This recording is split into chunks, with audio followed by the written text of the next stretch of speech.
Hi everybody, Valerie from Sits and Wiggles here again with another pattern game from Leslie McDivitt's Controlled Unleashed program. This one is the chair orientation game. I did opt, instead of having a chair, using a slightly shorter stool for Grace, just because she's a little short. And she's still kind of struggling getting food off of that chair.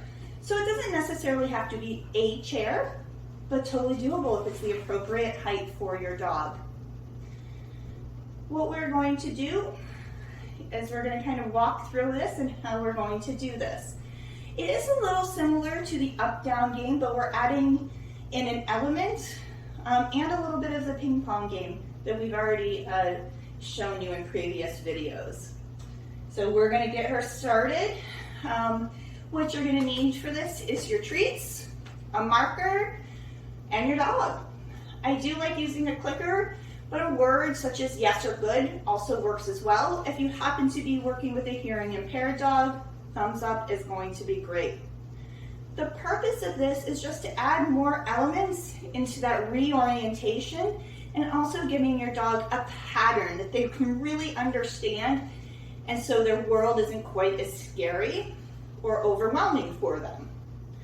All right, are you ready to get to work, Grace? You ready? All right, so I'm going to show Grace the treat, and I'm going to set it on the chair. Come on, come get it. There you go, on the chair. She looks at me, I mark, the treat goes back on the chair.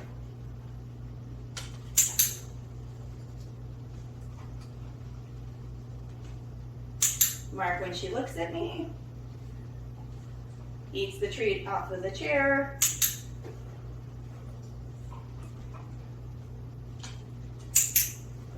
Now that she's reorienting or looking at me fairly quickly, I'm going to start to give her some distance. I do like, especially for dogs that are a little more fearful or uncertain of what is happening, to start with a shorter distance and increase over time. So when I first worked on this with Grace, I just simply set the treat just in front of her, as if we were doing that up-down.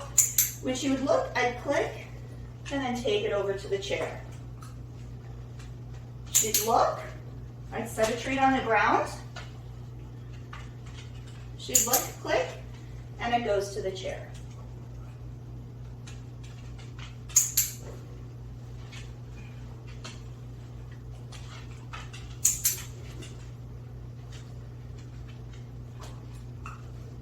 Very good. Oh, that's a big chunk. You don't need a big treat there. Take a break. I'm going to show you now how we kind of add some distance. It means I'm going to move a little bit. So I'm going to take her over a little wet cake, set the treat on the ground as if it was the ping pong game, and click and walk her back over to the chair. And she looks, we go away,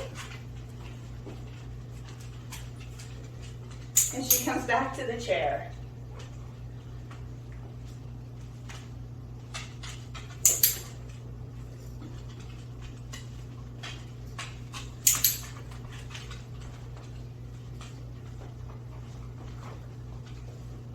Very good. All done.